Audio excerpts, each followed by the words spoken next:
Hi friends. So நான் மணி ஸ்விட்ச் வேர்டோட success story தான் போட போகிறேன். இதுக்கு முன்னாடி நான் ஆல்ரெடி ஹெல்த்துக்கான ஸ்விட்ச் வேர்ட்ஸ் வாங்கி அதில் சக்ஸஸ் ஸ்டோரி ஆல்ரெடி போட்டிருக்கேன். ஸோ மணி நான் பவர் ஆஃப் மைண்ட் சேனலில் சுஜி சிஸ்டர் கிட்ட மணிக்கான ஸ்விட்ச் வேர்ட்ஸ் வாங்கியிருந்தேன். ஃபஸ்ட்டு மந்த் நான் எழுதவே இல்லை, சுத்தமாக எழுதலை.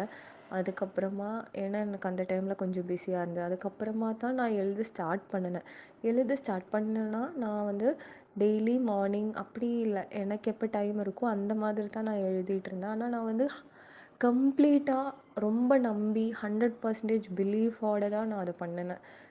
சிஸ்டர் ஆக்சுவலி எனக்கு 55 days 55 டைம்ஸ் எழுத சொல்லியிருந்தாங்க. ஆனால் என்னால் 55 டைம்ஸ் எழுத முடியல. ஆக்சுவலாக நான் 21 டைம்ஸ் தான் எழுதினேன். ஏன்னா எனக்கு 21 டைம்ஸ் எழுதும்போது எதுவுமே எழுதாமல் இருக்கிறதுக்கு அட்லீஸ்ட் அதாச்சும் எழுதலாமேங்கிற மைண்ட் செட் தான் இருந்தது. அந்த 21 டைம்ஸ் எழுதினாலும் நான் ரொம்ப நம்பி 100% ஃபெய்த்தோடு எழுதினேன். ஏன்னா ஒருத்தங்க நமக்கு ஒரு கஸ்டமைஸ்டான ஒரு ஸ்விட்ச் வேர்ட் கொடுத்துருக்காங்க, அது கண்டிப்பாக ஒர்க் ஆகும் அந்த மாதிரி நம்பி. இப்போ நிறைய ஸ்விட்ச் வேர்ட்ஸ் இருக்குது, யூடியூப்பில் இருக்கும், எல்லா பக்கமுமே இருக்கும். ஆனால் இது நம்ம பர்சனலைஸ்டாக நமக்காக கொடுத்துருக்காங்கங்கும்போது அதை நம்ம கண்டிப்பாக நிறைய நம்புவோம். அந்த மாதிரி தான் அந்த பிலீஃப் தான் எனக்கு எப்போவுமே இருக்குது. ஸோ எல்லா மெத்தட்ஸுமே ஒர்க் ஆகும் தான், ஆனால் அந்த நம்பிக்கை டிஃபர் ஆகும்ல. ஸோ அதுதான் நான் சொல்ல வரேன். நான் ரொம்ப 100% ஃபெய்த்தோடு தான் அதை ஸ்டார்ட் பண்ணினேன். ஸ்டார்ட் பண்ணி 1 வீக்கில் அகெயின் நான் லேசி ஆகிட்டேன். எழுத ரொம்ப கஷ்டமாக அந்த மாதிரி நான் அவ்வளோவா எழுதுறதுல கொஞ்சம் நான் லேசியாக தான் இருப்பேன். ஆனாலும் நான் சொல்லிக்கிட்டே இருப்பேன் அந்த ஸ்விட்ச் வேர்ட்ஸை. அந்த மாதிரி நான் எனக்கு எங்கே தெரியுமோ அங்கே எழுதி வச்சுருவேன் ரூம்குள்ளே. ஸோ எப்போல்லாம் நான் அதை பார்க்குறேனோ அப்போல்லாம் நான் அதை ரீட் பண்ணிட்டும் இருப்பேன். வித்தின் 1 வீக்கில் எனக்கு நிறைய மணி ஃப்ளோ வந்தது. ஆப்பர்ச்சுனிட்டிஸ் நிறைய ஆப்பர்ச்சுனிட்டிஸ் வந்தது.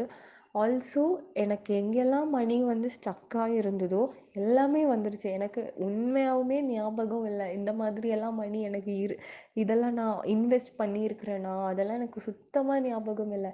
எல்லாமே வந்துட்டு இருந்தது. எப்படி சொல்ல, ஒரு ஓவர்ஃப்ளோ ஆஃப் மணியாக இருந்தது டிசம்பர் கம்ப்ளீட்டாகவே. ஸோ எனக்கு அப்போ கூட எனக்கு தாட்டே வரல, நான் எதை ஏன் இப்படி வருது அந்த மாதிரிலாம். நான் ஜாலியாக அந்த மாதிரி என்ஜாய் பண்ணிட்டு தான் இருந்தேன். அதுக்கப்புறமா என்னோட கெரியரில் ரொம்ப க்ரோத் வந்தது, எல்லாமே நடந்தது. ஈஸியாக எனக்கு நிறைய மணி அட்ராக்ட் ஆகுது. எனக்கு என்னோட பேரண்ட்ஸ், ஃபேமிலி மெம்பர்ஸ் நான் கேட்காமையே அவங்கெல்லாம் எனக்கு இன்வெஸ்ட்மெண்ட்காக கொடுக்குறாங்க. அந்த மாதிரியெல்லாம் நடந்தது. நான் எடுக்கிற ஸ்டாக்ஸ் எல்லாம் எனக்கு ப்ராஃபிட்டாகவே ரிட்டர்ன் ஆகுது. அந்த மாதிரி என்ன சொல்ல, ஒரு டிஃப்ரெண்ட்டாக ரொம்ப அபண்டன்ட் மைண்ட் செட்டில் இருக்கிற அந்த ஃபீலிங் எனக்கு வந்துருச்சு. ஸோ இப்போவும் எனக்கு ரொம்ப ஹாப்பியாக தான் இருக்குது. நான் கன்சிஸ்டண்ட்டாக ஃபாலோ பண்ணல அந்த 55 days. அதுவும் எதுவுமே நடக்கலை ஆக்சுவலாக. ஏன்னா எனக்கு அந்த டைம் இல்லை. நான் கரெக்டாக ஃபாலோ பண்ணிட்டு தான் சக்ஸஸ் ஸ்டோரி கொடுக்கணும்னு நினச்சிட்டு இருந்தேன். ஆனால் எனக்கு 1 வீக்குக்குள்ளேயே ரொம்ப டிராஸ்டிக் சேஞ்ச் வந்ததும் இந்த இயர் எண்ட் ஆகிறதுக்குள்ளே எனக்கு சுஜி சிஸ்டருக்கு என்னோட கிராட்டிடியூட் சொல்லணும். அதுக்காகத்தான் நான் இந்த சக்ஸஸ் ஸ்டோரியே போடுறேன். ஏன்னா நான் கன்சிஸ்டண்ட்டாகவும் ஃபாலோ பண்ணல. அப்படி பண்ணியிருந்தா இன்னும் நல்லா இருந்திருக்கும்னு நினைக்கிறேன். பட் இதுவே நான் நான் வச்சுருந்த நம்பிக்கைக்கான ரிசல்ட்டுன்னு தான் நான் இதை பார்க்குறேன். ஆஃப்கோர்ஸ் சுஜி சிஸ்டர் கொடுத்த ஸ்விட்ச் வேர்ட்ஸும் பவர்ஃபுல் தான். ரெண்டுமே சேர்ந்து எனக்கு எப்படி சொல்ல, ரொம்ப நல்ல ஒர்க் ஆகிருக்குன்னு தான் நான் சொல்லுவேன்.